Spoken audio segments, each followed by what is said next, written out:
we're on the backup to the backup camera. We are on camera 3 of 3. So this is, oh dear. It's like we've gone back to, well, before cameras existed. How am I this blue and orange and white and all other colors? Well, this is the camera that we've got for today. I have no idea. I have no idea what is going on. But this is the camera that we've got. Hello. Let me get the stream up for myself as well. I haven't even got qualifying loaded up in front of me. I've got nothing. We have had an absolute chaos start. We're only 10 minutes out from the start of qualifying. It didn't work. Nothing was working. It must be the water. It was all going wrong. But we're there. Canada, one of my favorite Grand Prix, if not top. I'm going to go top 3 Grand Prix, you know? I'm going to go top 3 Grand Prix. Oh, yeah, the exposure is high. This is the worst camera. Can I, like, get any kind of colors? If I just sort of... In fact, can I do anything about this? Properties? Color range limited? Nope, that makes it worse. We're just gonna have to deal with it. We're just gonna have to deal with it. It's only gonna be for once. It's only gonna be for today. And guess what? It is the last stream that we are going to have from this office space, the office space that the channel started in, the office space that has been the whole thing. And that's maybe why everything has gone wrong. Because it knows it's the last one and it wants to just absolutely ruin my day. Oh, the lighting is awful. Well, the lighting is normal. The camera is the problem. I'm going to be honest with you. As I say, that we had the main camera that decided not to work. So I plugged in the spare camera, which is also not working. So we are on the spare camera, which I don't think I have ever even taken out of the box because it is just a webcam that used to be connected to a laptop that is literally 20 years old. That's what we've got. The studio's fighting back from being fired. I'm really excited about the new studio. Started working on it today. Was putting some paint on walls. Was putting some bits and pieces together. Starting to decide, you know, angles, where lights are going to be, where cameras are going to go. And then, yeah, this studio's decided to fight back. So, unfortunately, this is what it's going to look like. To be honest, it's going to be okay because we're going to have qualifying in 10 minutes' time. And I will be much smaller on the screen. So you just won't have it. How much dust did I have to wipe off it? Quite a bit. It's just been sitting in the back of a drawer. Has not got any... In fact, I can try... I must have a... Do I have the old Elgato camera somewhere as well? I've got a lot of cameras knocking about, is the thing. So, let me try. Oh, the problem is, do I have the stand for it? Probably not. Yeah, I think this is just going to have to be it, to be honest. I think this is just going to... Oh, actually, hang on. Do I remember the winter slop? Yeah, I remember. It was only like, what, 5 months ago? Of course I remember the winter slop. I haven't seen Dan in a minute, though. We've both been very busy with various different bits and pieces. So I do need to catch up with Dan. I look like a zomboid. I'll take it. Doesn't want to leave. It really doesn't. I will fix the camera before tomorrow's Grand Prix. And in fact, I'm trying to go to another camera right about now. So we'll see if we can do that. Might be worse. It's a more expensive camera. It doesn't necessarily mean it's going to be better. Shall we try camera number 4? We've had camera number 3. Camera number 3 makes me look insane. Camera number 1 and 2 doesn't work. Camera number 3 doesn't... Camera number 4 doesn't exist. Just does not exist. Bless. Oh, and now we're gone. We're back. I can't do anything. All right, I can't do anything. We're just gonna have to appreciate James is having a bit of a time at the moment. He's moving house. He's trying to find a new job. Both of those things are now ready and raring to go. He's had enough. All right, I've had enough. I just want to watch the Canadian Grand Prix, and this Canadian Grand Prix is looking like it's going to be an absolute banger as well. It's going to be an absolute banger, and yet we're here. Shall we actually talk about Canada? Should we talk about the drivers? Any bits and pieces like that? This was free practice 3. It's competitive. It's looking competitive. Like, I was coming into this Grand Prix and I was like, you'd be silly to bet against McLaren, right? You'd be silly to bet against the best team that there has been by a good country mile over the season so far. But it's not looking like an absolute guarantee that McLaren are just going to line up and take everybody to the cleaners. Like, Mercedes are really good here. You know, you think back over the last 2 seasons, George Russell has been very, very quick. 2023 probably should have been in contention to win that race and then barreled it into the wall. And then last year, he qualified on pole. So the Mercedes car does really like this track. The Mercedes car is very, very good around here. And I think it's very good in those changeable conditions as well. You know, we think back to Silverstone last year as well, where the Mercedes car was good. I think where there's adaptive conditions and it's a little bit cooler, as we go on about all the time with the Mercedes car, when it is a little bit cooler, it does mean that the Mercedes car does thrive. So maybe George Russell's in the mix. Obviously, last year as well, Ferrari had an absolute disaster. They seem like they're going okay. Okay, yeah, Charles Leclerc put it in the wall and missed free practice 1 and free practice 2. But we know he's decent when it comes to the Canadian Grand Prix. We know he's decent when the car is there for him. He can put in a qualifying lap control. And then Verstappen's looked pretty decent over the course of the weekend as well. So I feel like all 4 top teams have actually started to deliver a little bit when it's come to this weekend. We know that Williams are really solid around here as well. Think back to Alex Albon putting in that absolutely disgusting move last year where he got past 2 drivers in 1 corner, went around the outside and then up the inside, down into the final chicane at turn 13. Like, beautiful move from Alex Albon.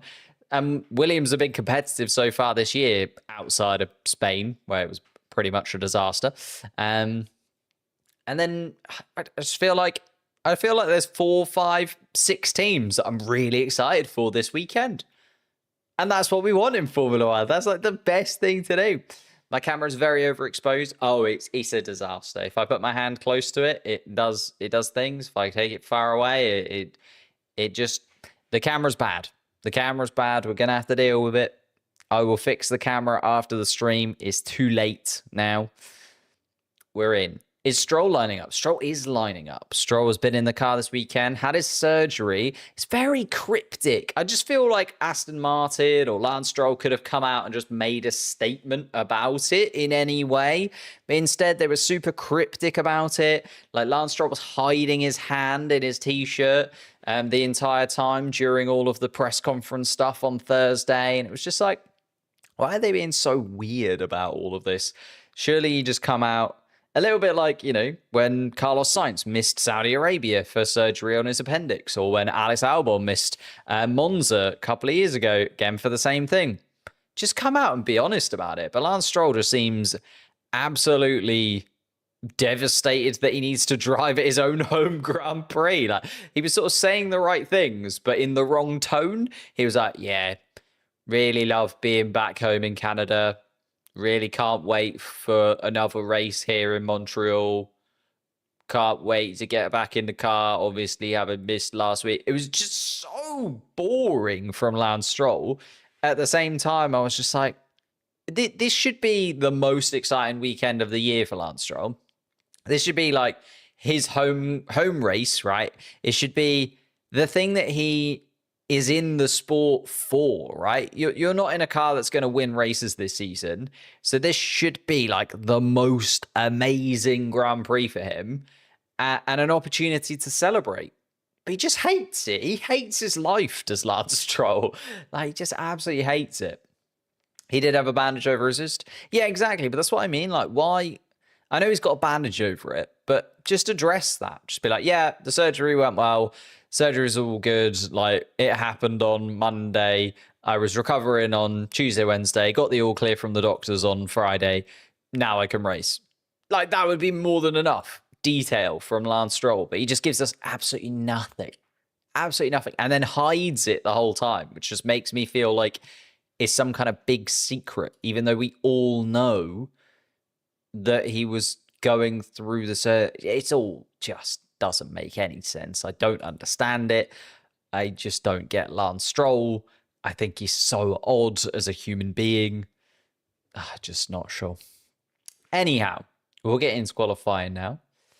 Sorry, Stroll fans, but he will never be good enough. I think he's good enough to be like a midfield driver, but for some reason he just never gives anything back. You know, I know he gets a lot of criticism from fans, from media, but he just doesn't help himself at the same time. You know what I mean? Like, he really doesn't give them anything to be excited about, and doesn't give them any personality. Doesn't give them anything. And you can have like minimal personality and make that your personality.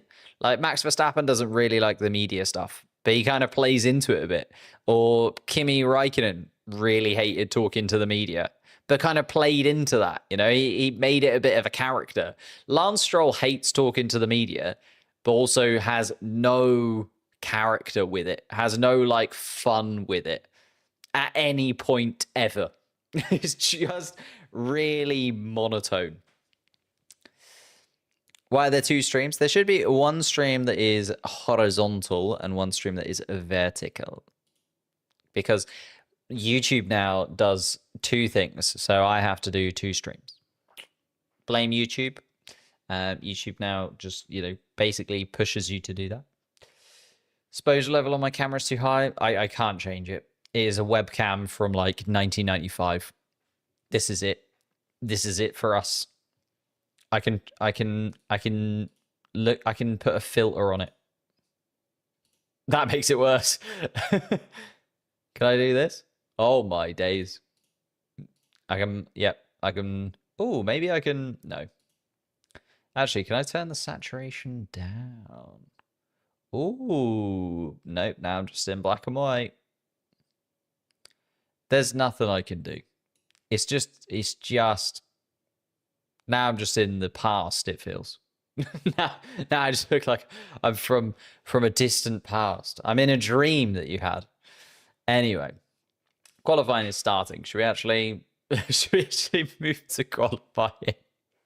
The pit lane is open. Sainz and Albon were out first. Behrman, Ocon, Colapinto, Gasly, and Hulkenberg are also there now.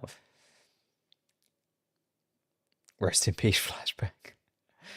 Yeah, now I look like I'm from a memory.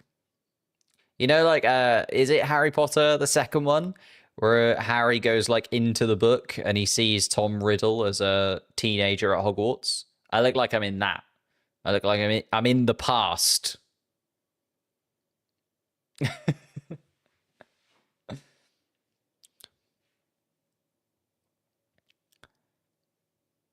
Here we go then. Sainz, Russell, Albon. I've got my eyes on those three of the cars that are out there at the moment. Behrman, Ocon, Colapinto, Gasly, Hulkenberg, Bortoletto, Tsunoda, and Stroll are out there too. Isaac Hadjar I've kind of got a little bit of an eye on as well. Having a wonderful season so far, Isaac Hadjar. Had a really, really good triple header as well. Took a lot of points home for the RB team. And especially considering Liam Lawson hasn't quite hit the ground running, going to continue to stack praise onto Isaac Hadjar. Lewis Hamilton makes his way out of the garage as well. Oh, Kimi Antonelli, a little replay here. What's going on down at Mercedes? Ooh, he got a little bit caught out. And ended up sort of slotting in behind the RB. I think Kimi Antonelli just letting them know on the radio that he didn't want to smash into the side of Isaac Hadjar. And I think that's absolutely fair enough. Why is my eye so red? I think just because of the exposure, it's like the glasses are making it look real weird.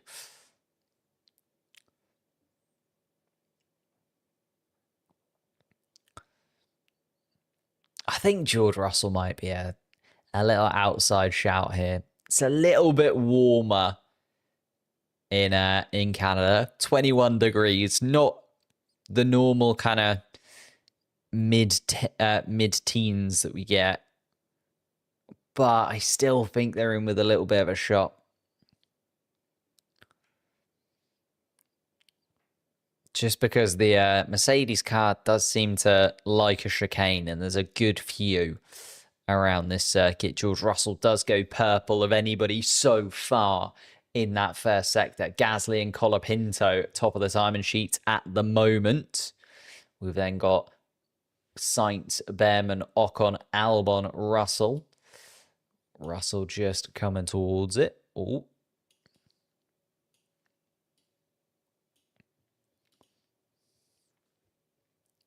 Oh, thank you so much for the super chat. Expect a good performance from Alonso. He was 6th in FP3. Remember, a couple of years ago, Fernando Alonso, podium here, 2nd place finish behind Max Verstappen.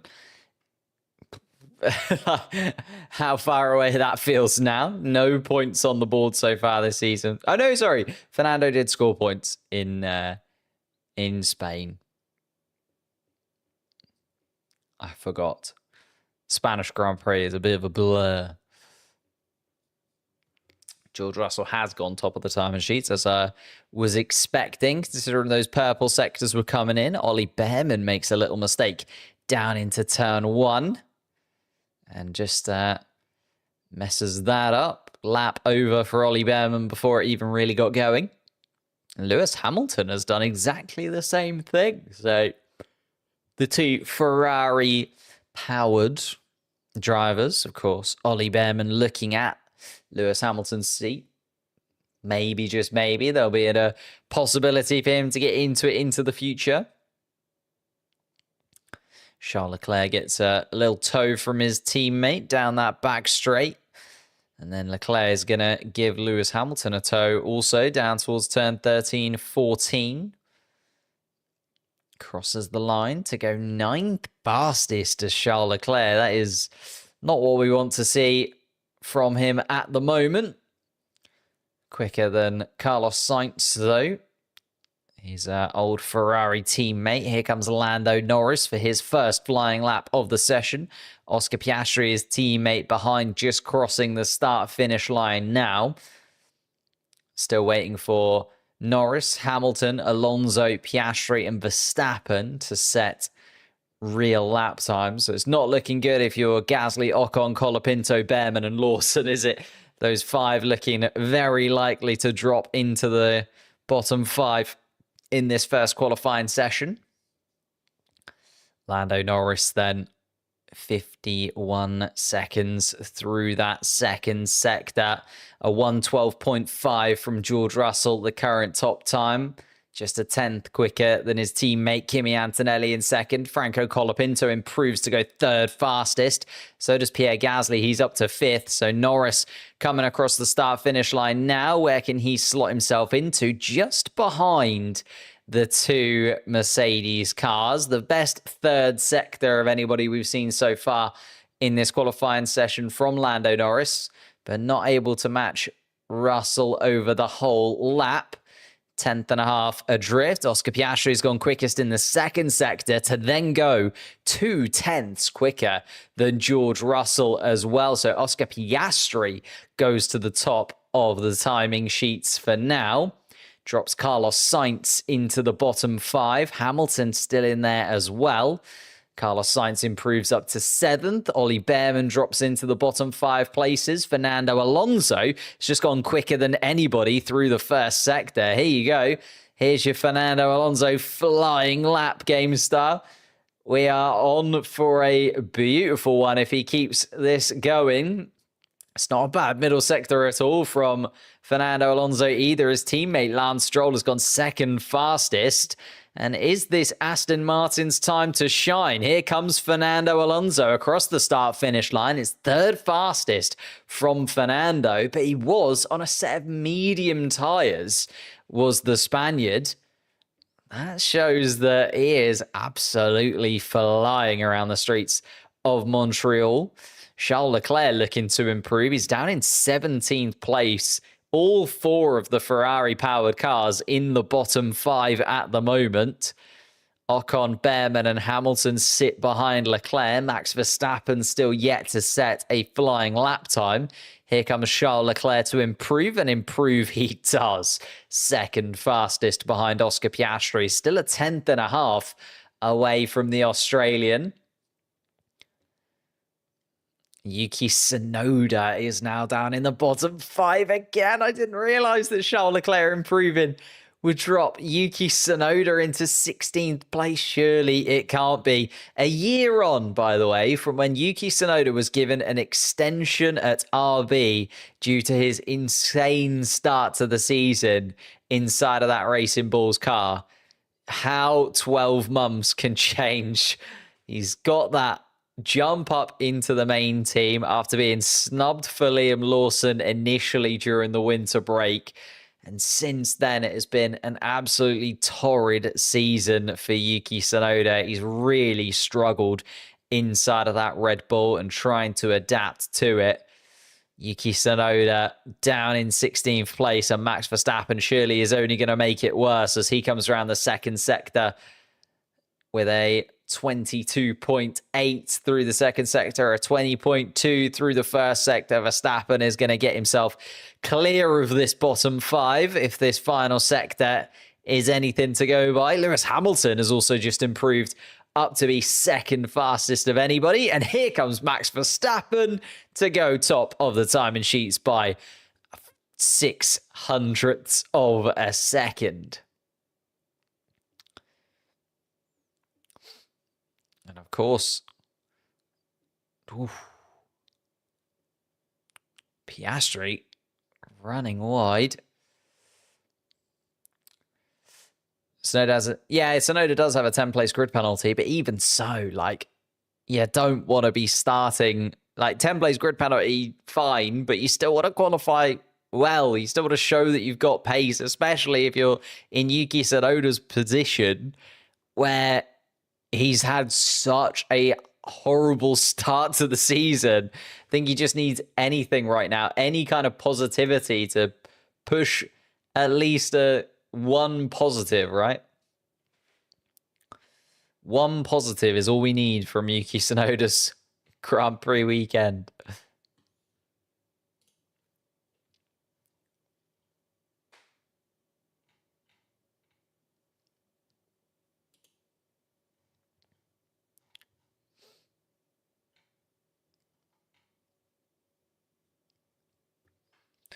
Why does Yuki have a penalty? Oh, he infringed upon the red flag.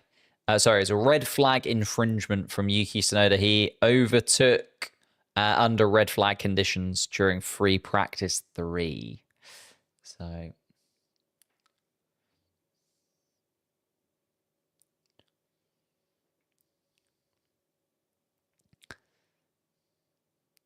Tsunoda has improved, though. He's up to 9th place in and amongst that. But again, just needs more time inside of the car. So it makes sense to just keep going, even with the 10-place penalty. Just try and qualify as high as you possibly can. Even if he qualifies 5th, that means starting 15th rather than 20th, which can make a difference, can be a huge impact on your race. Oh, there's a little bit of debris on the back straight. Oh, and the engine cover of Carlos Sainz's Williams has come off. What on earth has happened there?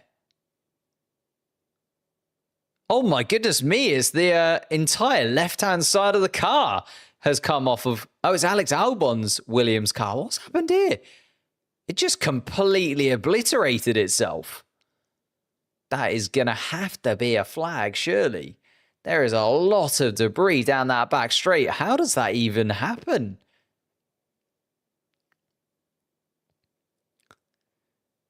Alex Albon...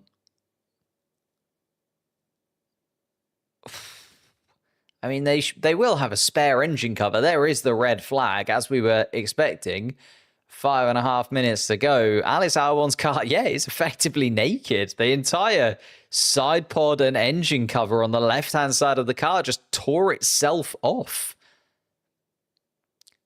There will be, I imagine, some investigations on that down at the FIA. They're going to be having a very, very close look at Alex Albon's car, because that shouldn't happen.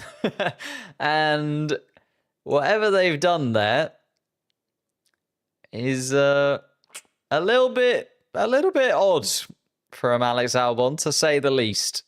Red flag nonetheless, so everybody's going to make their way back around. Alex Albon is still running. He's just coming around the hairpin now on your screens up towards the top left of the picture, just through turn 12. But just completely ripped the side pod off. Very strange indeed. So the marshals will, once Ollie Behrman makes his way around turn 10, be able to run out onto the track and start to clear up that debris. Nobody crashed, just Alex Albon's car, the engine cover on the left-hand side of the Williams, completely ripped itself off as he was accelerating down that back straight from turn 11 down through to turn 13.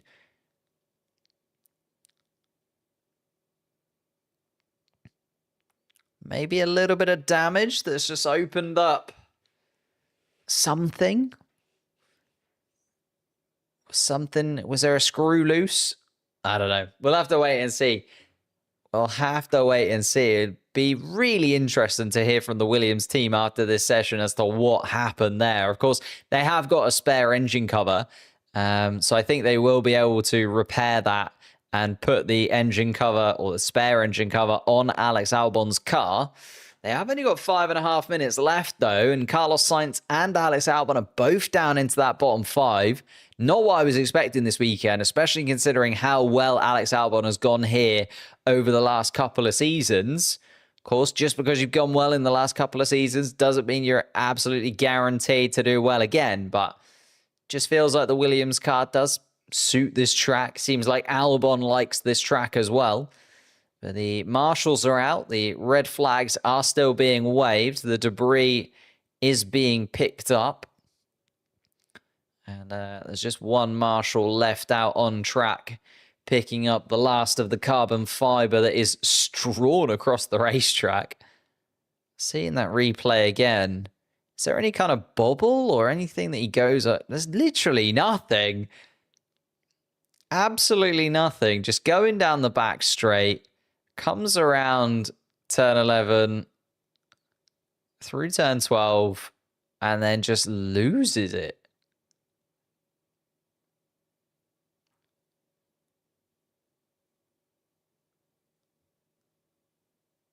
And it just ballooned up, in the words of the Williams engineers.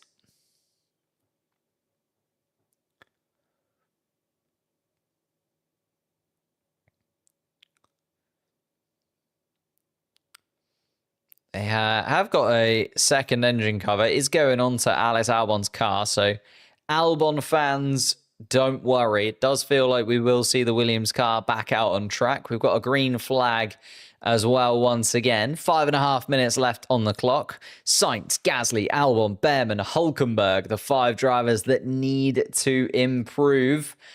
Carlos Sainz only out by 0.02 of a second as it stands. Gabriel Bortoleto, the man under pressure, in 15th place that needs to improve. And we're going to be back racing again in a couple of minutes' time. by the looks of things in terms of the steward's notes. DRS is also going to be enabled. Lovely. Fernando Alonso, top of the timing sheets. A 1:12.3. Sorry, 1:12.2. Give him that extra tenth of a second. He deserves it. And on the medium tyre, Fernando Alonso seemingly preferring that medium tyre at the moment. Absolutely smashing the lap times in, so you can't complain about it.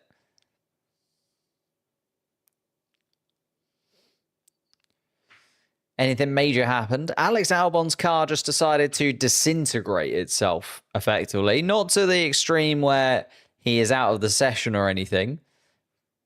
But Alex Albon having to put that engine cover, or new engine cover, on that car.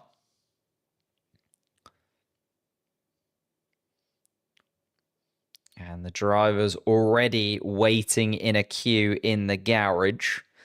They know that time is going to be of the essence. 5.5 minutes left. Everybody wants to get another lap time in because we know that the times are going to tumble. I think the only driver really feeling maybe a bit safe are Alonso, Verstappen and Piastri possibly, but I don't know. It's all very, very tight, and Piastri is literally at the front of the queue, so Piastri not feeling safe enough in third place at the moment. I feel for Alex Albon in all of this because he does really need to get the car out on track, but he is still waiting for that engine cover to be put back onto the car, and therefore he's probably going to find himself at the back of this queue. Doesn't mean that he's not going to get a lap in. Will very much get a lap in. 5.5 minutes, more than enough time for all 20 cars to get around. It's just there's going to be a lot of pressure on that final lap for Alex Albon. He's not going to have much wiggle room. He's going to need a very, very swift exit lap, which is never amazing for your tyres. Liam Lawson also deciding to wait in the garage rather than joining the queue in the pit lane. The RB team maybe thinking that 11th place, 4.5 tenths off the pace. Couple of attempts quicker, though, than Bortoleto at the moment. Will that be good enough? Hadjar still ahead of his teammates. Sonoda just out of that. Little pack of 3 Red Bull-powered cars in 9th, 10th, and 11th to keep a little eye on. Lando Norris down in 12th place as well. That would be an absolute dagger to his weekend if he were to drop into the bottom 5. Unlikely, but you never know. Wants to get out early. Oscar Piastri comes out first and foremost as the... And that looks like a set of new soft compound tyres for Lando Norris, which does mean he's using a second set of soft tyres in Q1. That is not going to be great for him going into Q3 if he gets there. Means he's going to have one less set of soft compound tyres compared to some of the other guys around him. That is... It's going to be tough. It's going to be an interesting qualifying session. As I said, I do think it's going to be quite a tight one. I feel like all of the top teams in with a shout here. Verstappen looks on it. Charles Leclerc's looked fairly good, even though he missed out on free practice 1 and free practice 2 effectively. I mean, he got a couple of laps in free practice 1, but it didn't go overly well for him, did it? George Russell's been very consistent around here. The Mercedes car looking like it's got a little bit of pace in it as well. I just feel like this is a very open-ended qualifying session, and maybe having to use another set of softs will be one tiny little thing that might just catch Lando Norris out at the end here. Piastri, though, is the first driver who is going to set another flying lap in this one. Max still in the pits. Does look like it at the moment. Got a few drivers just deciding to wait it out. 5.5 minutes more than enough time to get yourself an out lap and sort everything out for you.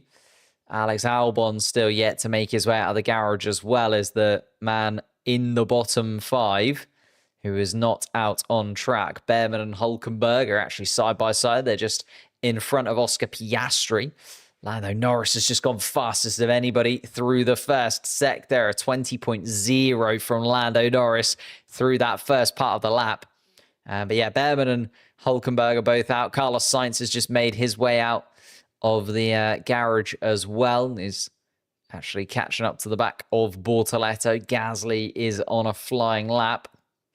Russell, Antonelli now making their way out. Lawson just joining the queue in the pit lane as Colapinto starts his flying lap. Here comes Lando Norris, gone quickest in the middle sector as well. But Pierre Gasly has just taken the fastest first sector time of anybody inside of his Alpine.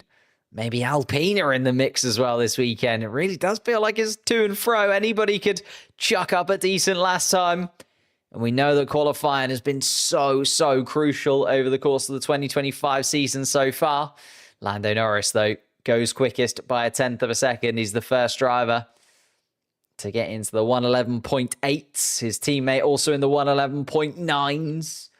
Charles Leclerc, a 112.2, the best that the Ferrari can do at the moment. Lewis Hamilton then also joins the 111 club, goes 0.02 of a second slower than Oscar Piastri. Charles Leclerc, not looking as stable anymore, was looking okay in free practice 3, although that was his only free practice session of the weekend. Here comes Fernando Alonso to go 4th fastest, who is absolutely flying inside of that Aston Martin car, and again on a used set of medium tyres there.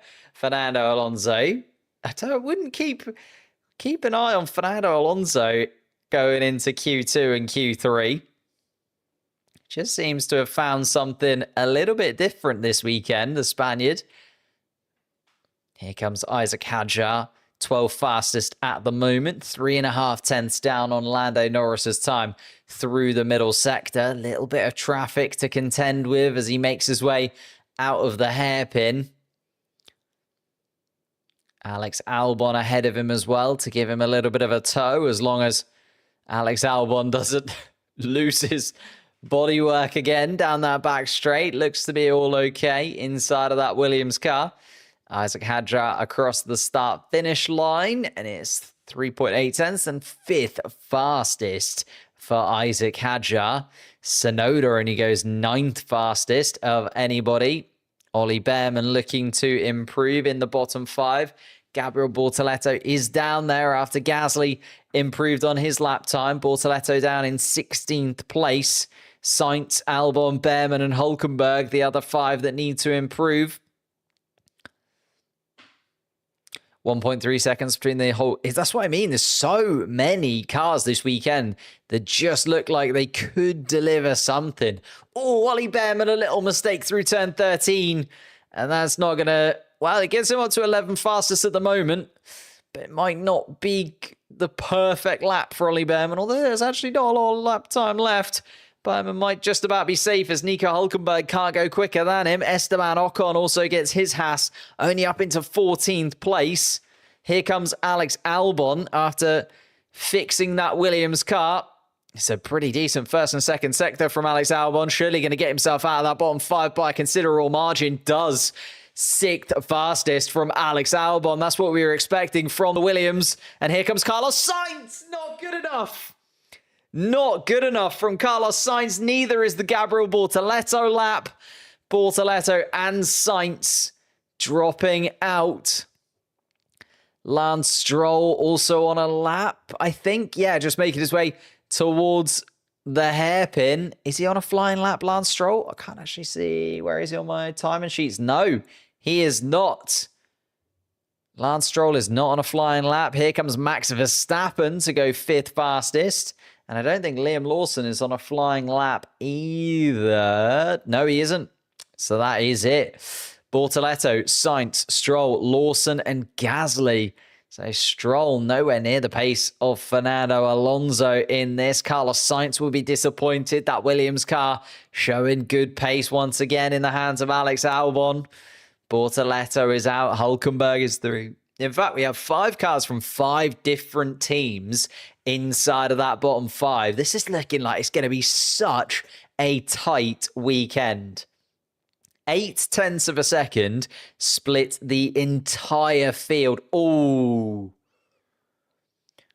And Carlos Sainz is indeed impeded by Isaac Hadjar.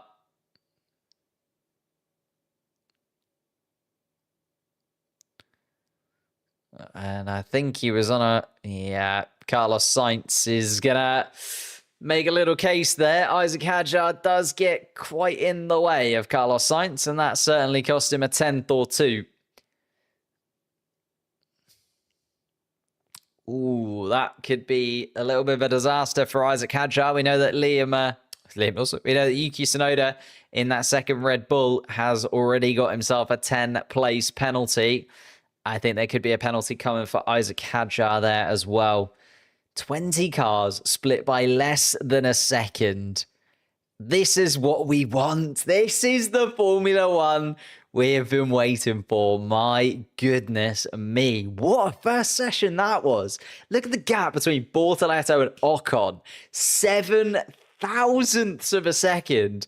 The difference between getting through and dropping out in the first qualifying session is ridiculously tight in this Canadian. I feel like the Canadian Grand Prix, we had this last year a little bit, although it was mixed conditions, so maybe we didn't get to quite see it to the same extent. I feel like with it being dry and fairly warm, like it's 21 degrees in Canada, so fairly decent track temperature of 43.2 degrees Celsius. I feel like we're just seeing all of the cars find their peak just at the right time. And now it is those nuances. It's those tiny little details.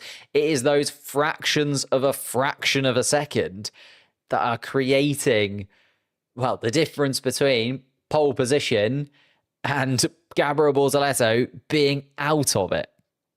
Why does Yuki Tsunoda have a 10-place penalty? A red flag infringement. Red flag infringement. In fact, I've been thinking about this. I've been thinking about having like a little news. I don't know where I'd fit it on the screen. Like a little news thing at the bottom so that all of the bits and pieces throughout the weekend, all the penalties and various stuff. Yuki just got a 10-place penalty? No. The 10-place penalty was from free practice 3. Overtaking. I mean, I guess you can undertake. Yeah, he was undertaking during a red flag in free practice 3. Stroll half a second slower than Alonso. Yeah, but half a second is not that, like, normally if you're half a second behind your teammate, it's a bit like, oh, okay, you had a bad weekend. When the grid is this tight, half a second behind your teammate is the difference between 6th and 18th. Like, Sergio Perez used to be half a second behind Max Verstappen for a lot of their time together at Red Bull, and he'd still get through to Q3. Like, it is so tight between these drivers right now.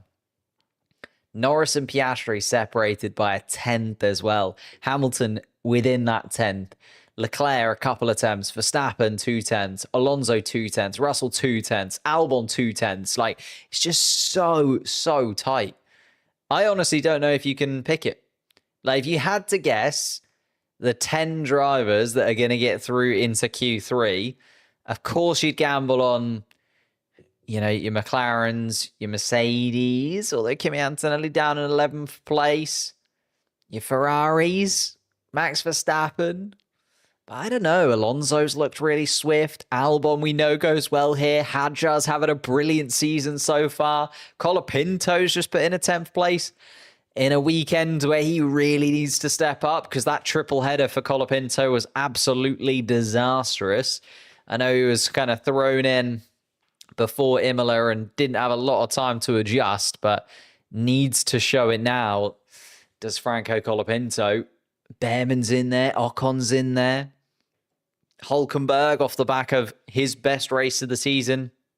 Well, his best finish in a very long time. A 5th place in Spain for Nico Hulkenberg.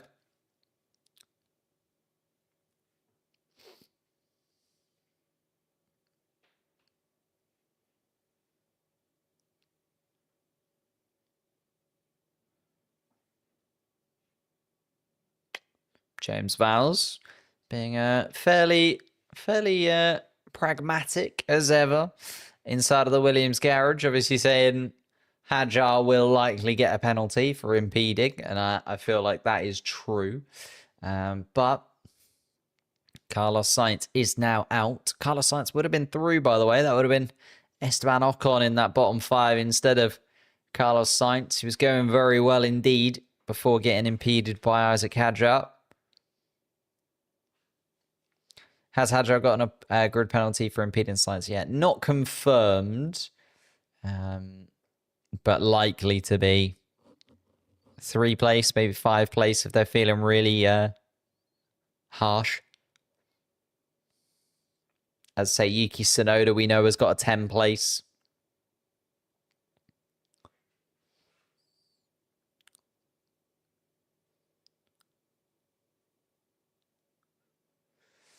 Here we go.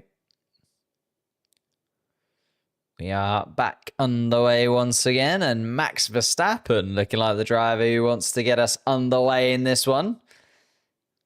Lando Norris just wandering behind his championship rival from last season. Max Verstappen now falling away from the championship top 2. It does feel like it's going to be a straight battle between the 2 McLarens.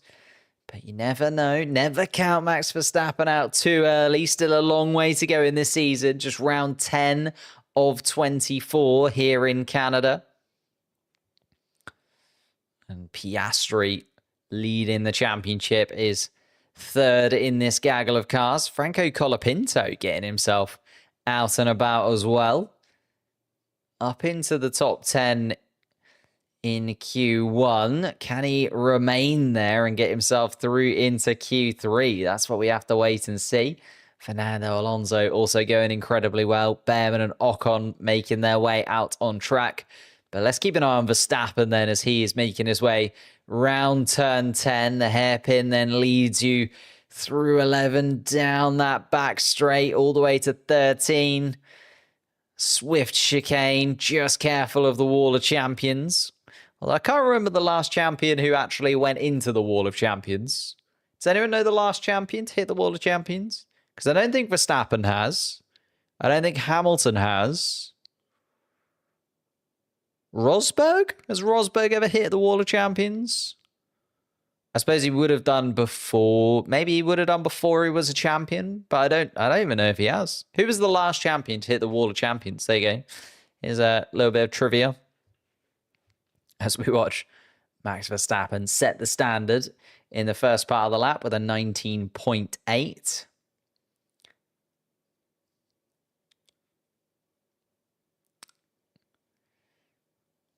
Vettel? Yeah, Vettel. It's not a bad shout. That was a while ago, though, no? There must have been another champion in the Wall of Champions since Vettel. Wow. Wall of Champions not living up to its name there, is it? Not really collecting many champions if it was Sebastian Vettel all the way down there. Piastri hit it today, foreshadowing. Yeah, love that. Love that. That's why he hit it. Did it on purpose, did Oscar Piastri. He knew.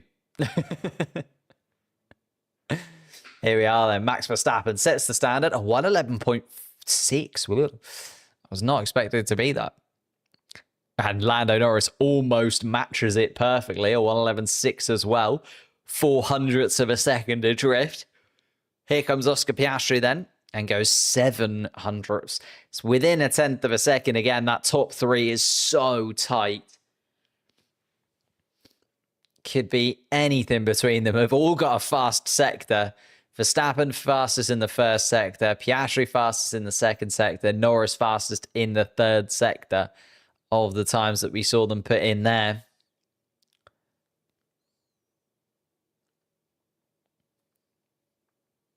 Here comes Charles Leclerc just diving away from Esteban Ocon's rear wing. He makes his way through 13 and 14 as well. Where can Charles Leclerc slot himself into? 2.5 of a second off, but still 4th fastest at the moment. Behrman, Colapinto up Alonso has technically set a time, but let's not really count it. Same with Esteban Ocon there with a 1:23.8. Don't think that's really representative as his full pace to come. Albon, Hülkenberg, Hadjar, Tsunoda, Russell, and Antonelli we are still waiting on.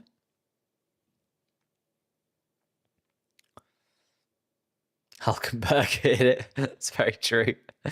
Not sure that's going to happen, if I'm honest, Josh. But you never know. Hülkenberg he's turned it up in Spain, a 5th place finish. If he can build on that this weekend, never count him out.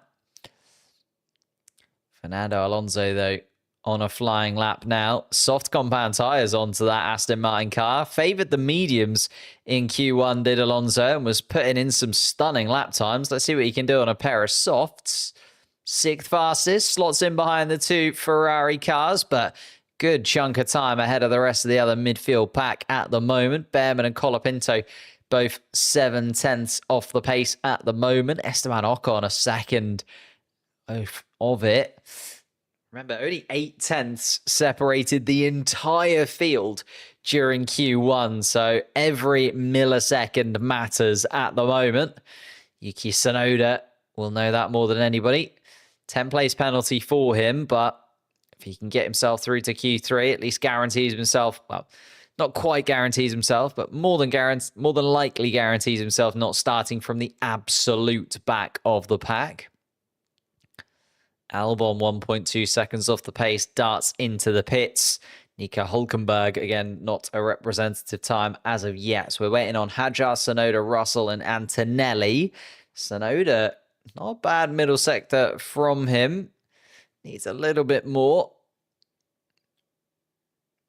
Why is Verstappen using the medium tyre? Quite a few drivers have gone for the medium tyre so far in this qualifying today. Just feels like the medium tyre is working for a few teams, able to maybe get it up to temperature and keep it within that working window. Is a little bit warmer than we were expecting in Canada, so maybe the teams have just set their cars up a little bit to sort of maybe expect cooler temperatures, although they will be adapting the car throughout the weekend, so you'd imagine they would have expected it, but you never know. Isaac Hadjar comes across the line. 10th fastest for Isaac Hadjar once again, showing that he's capable of getting himself into Q3. 0.3 of a second quicker than Ocon and Hülkenberg. Albon is on an outlap after a pretty poor first flying lap attempt, and Albon has decided to opt for the medium tyre this time around as well. George Russell is on a scrubbed set of softs, and Kimi Antonelli on a fresh set behind him. George Russell just making his way down that back straight through turn 12, down towards turn 13. DRS wide open, swings the car right, then left again, as close to that wall of champions as you dare get. And across the start-finish line to go 6th fastest, George Russell. Kimi Antonelli getting ever closer to that wall as well. Let's see where he slots in. 8th fastest behind his teammate. 10th and a half between them, even with a fresh set of soft compound tyres on Kimi Antonelli's car. Mediums are more consistent than softs. It does feel like that. The mediums just seem to be sitting in that window where they've got the grip. They're a little bit more, as you say, consistent, a little bit easier to predict inside of the car than the soft compound tyres at the moment. And Max Verstappen benefiting from that. 0.04 of a second. The only difference between him and Lando Norris at the moment, though. Piastri slots into 3rd place as it stands. Although really, we're focusing on the bottom of this pack. Colapinto is the man on the bubble. He needs 0.05 of a second to get himself ahead of Ollie Behrman. Isaac Hadjar has dropped down into 12th. Ocon 13th. Hülkenberg 14th. And Alex Albon is now back out on track. That new look Williams car after a swift change of engine cover during the first qualifying session. The red flags were flying after Alex Albon went down that back straight, then did get himself through. And now Alex Albon looking to be in Q3 again. Disappointing weekend in Spain, considering how good and how consistent Alex Albon has been able to be over the course of the season so far. Really has sparked into life inside of that Williams car. Of course, this season, we were all talking about it. Will he be able to step up to the pressure, knowing that Carlos Sainz is coming into that seat alongside him, knowing that he's finally got a little bit of competition inside of the Williams team, and he has taken that and absolutely run with it. Albon just seems like a brand new driver coming into 2025. Let's see what he can do here, keeping an eye on the Williams' lap times. Charles Leclerc also going quickest of anybody in the middle sector on his flying lap. Hamilton ahead of him, just pulling into the pits, but Charles Leclerc is flying. See if he can improve on 5th place. Needs to find 0.2 of a second to get himself up into that top 3, but surely will get himself above his teammate at least. And goes quickest of anybody. Was not expecting that from Charles Leclerc. I knew the middle sector was decent, but actually that first sector was very good from Charles Leclerc as well. I had not kept an eye on. Oh, no, actually, it's a couple of tenths slower than, well, yeah. Not amazing first sector. It's looking at the overall first sector, is not his last first sector. But Charles Leclerc decent nonetheless. And here comes Alex Albon, the man that we were discussing beforehand. And he gets up to 7th place on the medium tyre. 0.003 of a second behind George Russell. And gets in between Russell and Alonso in the pecking order. Top 4 is too close. I know, within 1/10 of a second, the top 4 places. We saw this last year, though, where George Russell and Max Verstappen both sent identical times to claim pole position. Of course, George Russell set it first, was the only difference between them. And then even the year before, we saw Verstappen and Russell and Norris all kind of within touching distance of... No, that was last year, wasn't it? Year before was Verstappen and Alonso within considerable margin of one another. I think just the Canadian track does lend itself to these fairly tight qualifying sessions with these new ground effect cars. Ferrari's weekend finally. Let's not jinx it. It's a little bit early still. We're still only in Q2. We've got 3 minutes left for this all to go wrong. No, we've got 3 minutes left, and then we'll see how it goes in the big one. You know, Ferrari should really get themselves through to Q3 without really breaking too much of a sweat. It's the final qualifying session that matters the most to them. Franco Colapinto, though, will be looking at this as an opportunity to really show what he has got. So Flavio Briatore was starting to increase the pressure on the Argentine. He's biting back, and he gets himself up into the top 10. Squeezes a tiny little bit of time out of it. 0.5 of a second. I don't know if that's going to be enough from Franco Colapinto. Tsunoda, Behrman, Hadjar, Ocon, and Hulkenberg all looking to improve. It's going to be very tight again, though. It's again a second and a 10th, splitting the entire field. I feel like that's going to get even narrower as we go into this. Yeah, that's also true. A little bit of a shorter track, similar to what we kind of see in Austria, for instance. Super short track does end up kind of condensing the times together a little bit.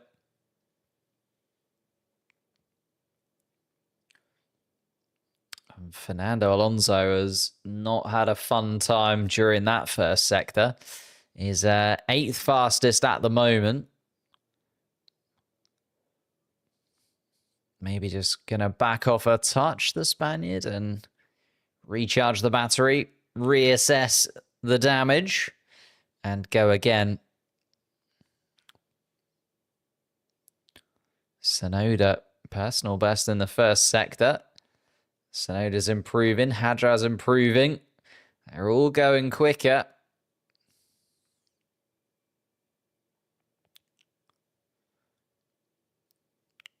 George Russell enters the chat. Goes quickest of anybody with a 111.5. Russell, again, only quickest in the middle sector of anybody. But 3 sector times combined, more than enough for George Russell to jump to the top of the timing sheets. This is what I said at the beginning of the session. It's going to be really tight between all 4 of those top teams. Russell, Leclerc, Verstappen, Norris, Piastri. All feels like they're in contention for pole position here in Canada. Kimi Antonelli wanting to be in and amongst it, gets up to 8th place. Fernando Alonso drops down to 9th. Yuki Tsunoda now 10th. Franco Colapinto into that bottom 5. And that feels like it's going to be the end of the Argentines qualifying. Isaac Hadjar has to part the Ferrari-powered C as he goes between a Haas and a Ferrari, going down towards the hairpin. That's not going to help his lap time at all. Fernando Alonso also is improving just behind him. It is going to be very tight indeed. Can Isaac Hadjar cause Yuki Tsunoda a problem here and put the pressure on the Japanese driver? Isaac Hadjar is going to get to the checkered flag and does. Goes 9th fastest of anybody. Fernando Alonso's improving behind though. Can Fernando Alonso put himself safe? Yes, he goes 6th fastest. Ocon can't improve. Behrman is in the pits. Colapinto is out as well. Hulkenberg is just coming through the final sector and keeping an eye on Yuki Tsunoda as well. Here comes Nico Hulkenberg, only 13th fastest. So it is either Hadjar or Tsunoda. And Tsunoda. Oh. He's not on a hot lap. He is not on a hot lap. I thought Tsunoda was coming through behind. I was keeping an eye on Hulkenberg's timings.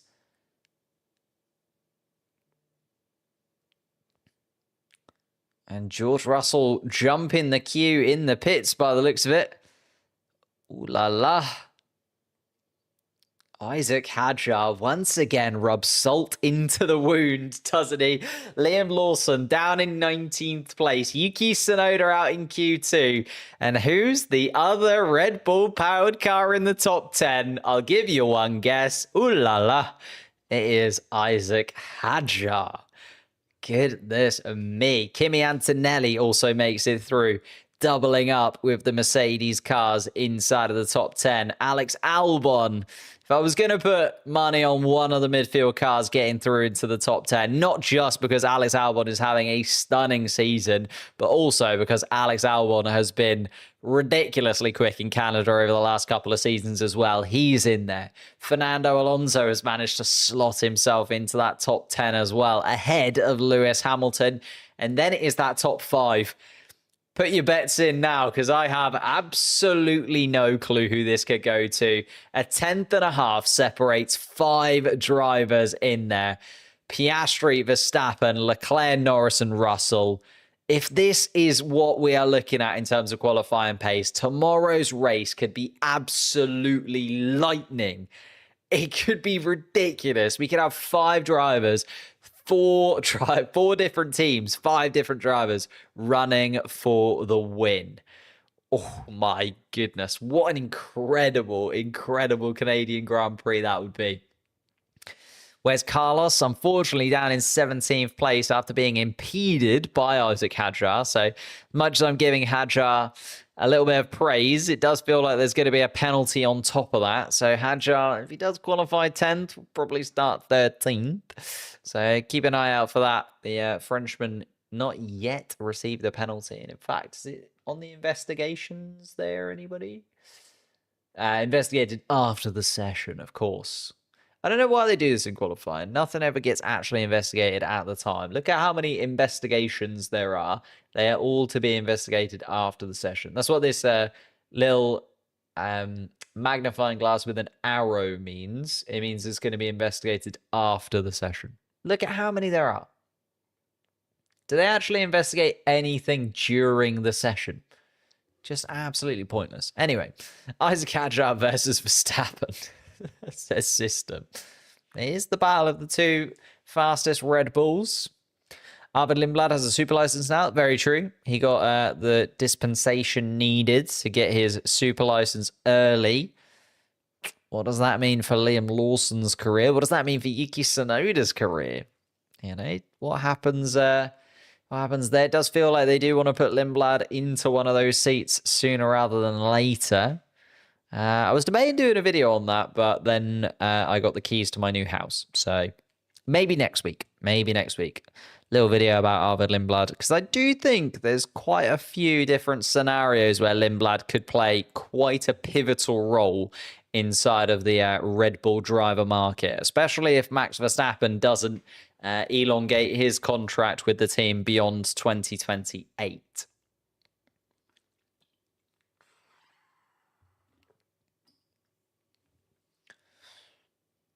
I think the FAA wants something to do after the session. I think they just don't ever really do any investigations during qualifying. I never know why. Oh, and Ollie Behrman lost a couple of times. Oh, Behrman. I mean, it still wouldn't have made him through, I don't think. Where was Behrman in the end? Yeah, he was 7.5 tenths off. Ocon also made a mistake. So the actual spread of the grid there in Q2 wider than the spread in Q1, which is good.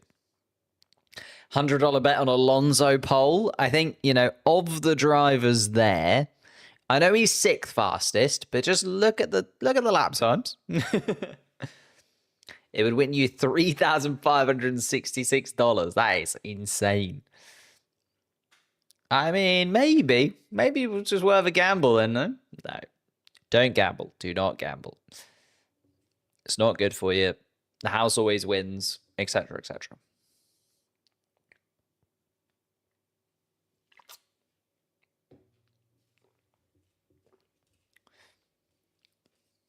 Interesting that Leclerc also only had one free practice session inside of that Ferrari, and just already looks right on it. Is that thing in it when the car is there for Leclerc, he is just another level when it comes to qualifying. Like when he's there, when he can click with the car, even without the practice, he just has a way of finding a couple attempts, which I do think is just such a stunning trait to have.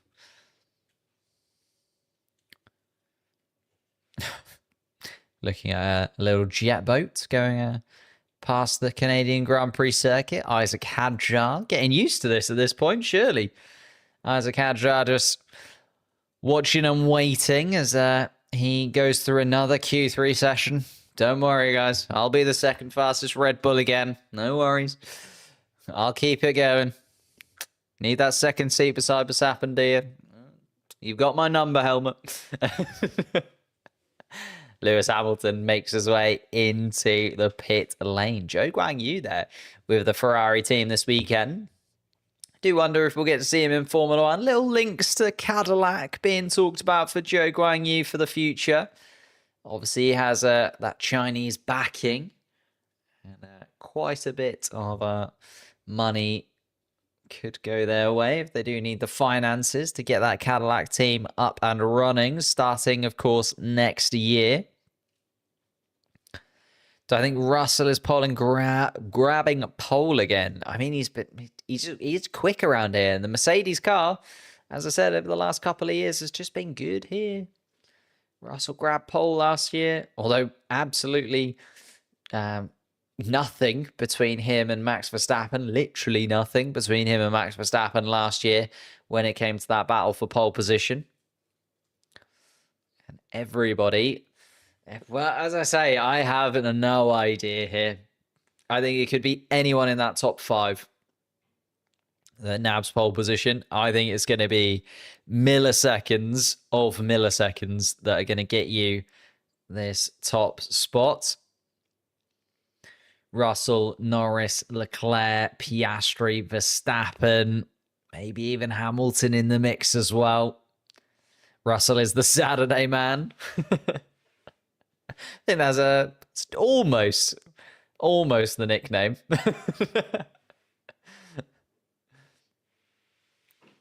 He said he doesn't want that Red Bull seat. Oh, yeah, I know. Yeah, I think that's the correct choice, right? At this point, he's seen so many drivers. I know that, Sergio Perez was good for a time. Sergio Perez delivered, has to be said. And I do think we kind of forget a little bit the couple of seasons where Sergio Perez was very good. But then there were a couple of seasons where Sergio Perez was not so good. And then outside of that, you're looking at there hasn't been a good second driver to Max Verstappen in almost a decade now. So, oh well, not quite, but second Red Bull seat cursed. Does feel like they're just slotting through drivers, and Isaac Hatcher deciding he doesn't want to be one of them. Maybe Isaac Hatcher just sort of lining up. He's just going to do the jump before. So he's seen, you know, Gasly and Albon. He's seen, you know, they went to other teams. They're now main men there. Maybe he'll just skip the step where he becomes the second driver at Red Bull and then gets thrown back into the second team. Maybe he'll just go to another team. I could see Isaac Hadjar slotting into an Alpine. They'll have a French driver there. Or maybe Isaac Hadjar becomes the main man, replaces Fernando Alonso at Aston Martin or something a little bit strange. Charles Leclerc then. The Ferrari getting underway. Leclerc quicker than Hamilton through that first sector. Hamilton at 22.7, Leclerc at 20.0. So Leclerc absolutely flying until Lando Norris gets into the 119s. 119.9 from Lando Norris through the first sector. Keeping an eye. Oh, and then outdone as well by his teammate, but it's 0.003 of a second between Piastri and Norris through that first sector. As I said, it's going to be milliseconds, ladies and gentlemen. That is a ridiculous gap between the two. Lando Norris about 0.02 of a second quicker than Charles Leclerc through the middle sector as well. So Leclerc sets the standard at a 1:11.7. But then Piastri comes through the middle sector and goes quicker than his teammate, again by just a couple of... Oh, and Lando Norris, a mistake through to turn 13. That's going to be lap time deleted from Lando Norris there, even though he comes across the line at 5.5 tenths. Here comes Piastri then, as Verstappen now sets the fastest first sector time. Let's see what Piastri can do. Does go quicker than Charles Leclerc by a considerable margin. It's 4.5 tenths. And Piastri sets a line in the sand, a 1:11.2 from the Australian. Let's see, though. Verstappen was 0.2 of a second quicker than Piastri through the first sector. He's a 1/10 of a second down on Piastri through the middle sector, but still has a 10th in hand. Let's see what this final sector has for Max Verstappen. He's coming down towards turn 13. Right and left he goes. Gets agonizingly close to that wall of champions. And down across the start-finish line goes Verstappen to go quicker than Piastri. It's 0.02 of a second. 200. I was right. 200 of a second quicker than Oscar Piastri. And Max Verstappen will not be beaten after a 10th place finish. Last time out in Spain, felt like he drifted just too far away from the top drivers in the championship. Maybe it was going to be a battle for the championship between the two McLarens, but no. Verstappen will not lie down. He is there once again. Here comes George Russell, though, has yet to set a flying lap time. The Mercedes man waiting, watching, and 0.3 of a second down on Verstappen through the first sector. Maybe I'll just reel in the possibility of George Russell nabbing pole position at this point. Isaac Hadjar sets his lap time at 1:12.3. Lando Norris has gone again. Here comes Lando Norris for another flying lap then. Just outbraked himself, did Norris, into turn 13. And Max Verstappen complaining about his steering getting heavy. Steering getting heavy in Max Verstappen's car, but still good enough to get himself to the top of the timing sheets by a narrow margin. George Russell a little bit sideways out of turn 14 as well. Goes third fastest, though, quicker than the Ferraris. Much better in that second and third sector than it was in the first from George Russell. Here comes here comes Lando Norris. George Russell just completed his lap. Lando Norris trying to get a respective lap time in. Alex Albon also didn't get a real lap in, is now going for it. Lando Norris round the final couple of corners. No purple sectors from Norris, and it's only 5th fastest. As the pressure is going to start to mount now on Lando Norris. Piastri's going to be looking at his teammate, and Piastri knows Verstappen being in front of him is okay as long as Lando Norris is a couple of places behind. So if you're Piastri, you still take this as a little bit of a win if it remains like this. But of course, it probably won't. Here comes Alex Albon then to set his flying lap inside of the Williams. Does feel like it's a little bit of a battle of those three, isn't it? Alonso, Hadjar, Albon, who's going to start best of the rest in the midfield, and Albon not getting there. Alonso, 7th fastest, best of the rest at the moment. Albon just quicker than Isaac Hadjar on the medium tyre inside of that Williams car. And incredible to think Alex Albon's qualifying almost over during Q1. The left-hand side of his engine cover ripped itself off that Williams and now gets through to Q3 once again. Doesn't let that affect him. Cool, calm, collected, and just having the absolute season of his life. Alex Albon at the moment, isn't he? Verstappen, though, quickest of anybody at the moment. Piastri, second fastest. That front row again, we saw it in Saudi Arabia. We know that those two can get a little bit feisty with one another.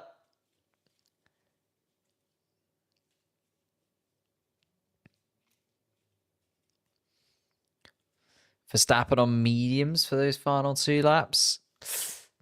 I don't know. It's a little bit of a gamble. Everybody went for softs there. Just finding, well, everybody in contention for pole position.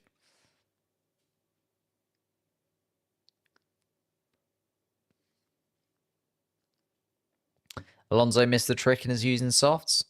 I think just the absolute peak performance, you'd still back the soft compound tyre to give you more overall lap. It's just whether you can deal with the little bit of inconsistency that soft tyre seems to be giving some of the drivers. I think that's why we're seeing a few drivers opting for the mediums, even though generally the medium tyre will be slower.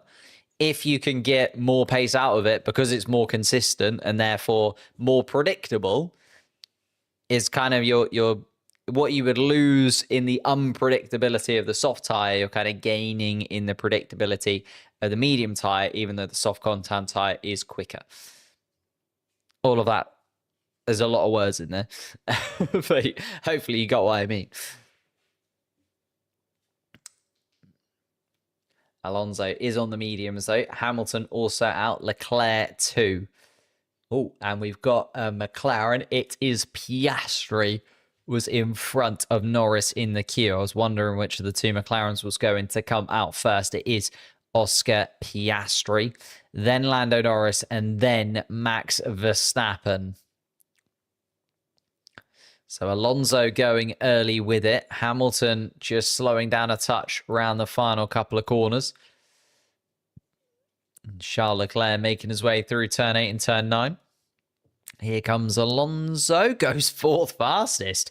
Does Fernando Alonso. Here comes Hamilton. Wasn't amazing through the middle sector. Yeah, okay, goes 4th fastest nonetheless. Quicker than Fernando Alonso for now. Charles Leclerc is also just coming around turn 11 through 12. Here we are then. Albon also making his way out of the pits. Isaac Hadjar too. It's going to be a real tight finish here. Piastri is just coming around towards turn 11. Charles Leclerc starting his flying lap now. It does feel like Verstappen, Piastri, Russell, as I say, Norris, Leclerc should really be in this battle.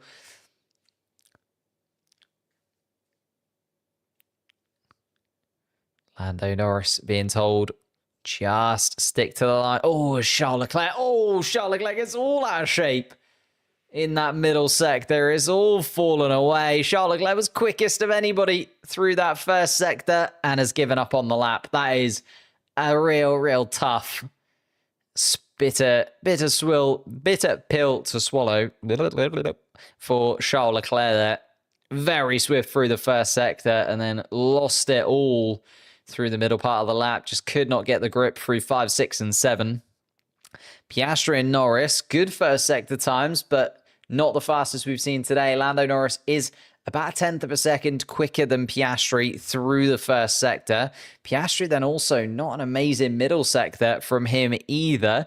About a tenth of a second down on Verstappen's lap time. Lando Norris, a really poor middle sector. Everybody seeming to struggle with that middle part of the lap. Wasn't just Charles Leclerc, but Max Verstappen finds a tenth and a half. And this is why you just can't catch out Max Verstappen.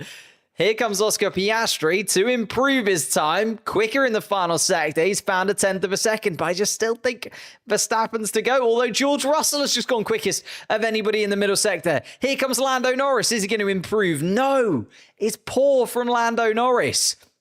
Max Verstappen, I feel like, is on for pole position here and does get better than Piastri. Piastri, 600ths of a second slower than Verstappen. Here comes Russell. We know he can do it. We know he can do it. That is insane. That is ridiculous from George Russell. Stop it.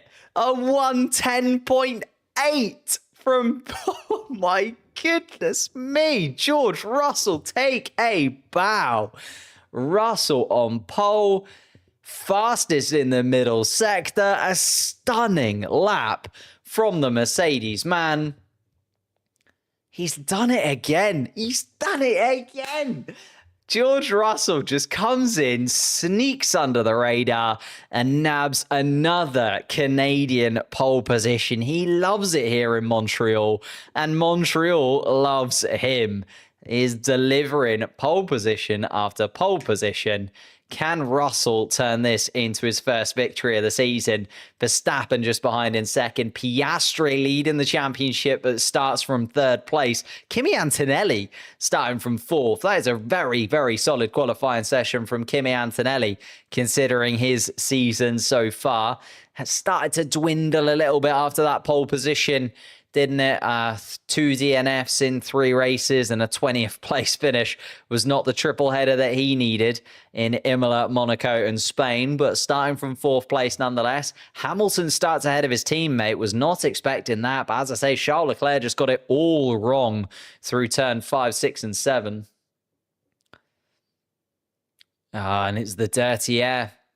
Isaac Hadjar, again, Isaac Hadjar making some enemies of the Formula One grid in more ways than one. Fernando Alonso starting in 6th place, though, best of the rest, where Isaac Hadjar has found himself a few times. Hadjar not there. Alonso P6 will start ahead of Lando Norris in P7 and ahead of Charles Leclerc in P8. Isaac Hadjar was able to slot into 9th place. Alex Albon starts inside of the point scoring positions. Just to round out those cars behind, Yuki Tsunoda is going to start from 20th place with a 10 place grid penalty for the Japanese driver. Colapinto will start therefore in 11th, then Hulkenberg, Behrman and Ocon. They were the drivers to drop out during Q2. Gabriel Bortoleto will start from 15th place as he was 16th and out in Q1. He was joined by Carlos Sainz, Lance Stroll, Liam Lawson and Pierre Gasly. Those 5 drivers out before it even really began. But there is the man of the hour. There is the man who sits on pole position once again. It is George Russell for the 2nd year in a row inside of that Mercedes car. And is this the start of Mercedes season? Thank you guys so much for watching. Apologies about the camera. It is an absolute nightmare. I'm going to try my best right now to fix the camera for the main event tomorrow. I look forward to seeing you. It's going to be the final stream from this setup, so we can say goodbye to it all together. Thank you guys so much. I appreciate it massively, and I will see you in less than 24 hours' time for what could be an absolutely ridiculous Canadian Grand Prix.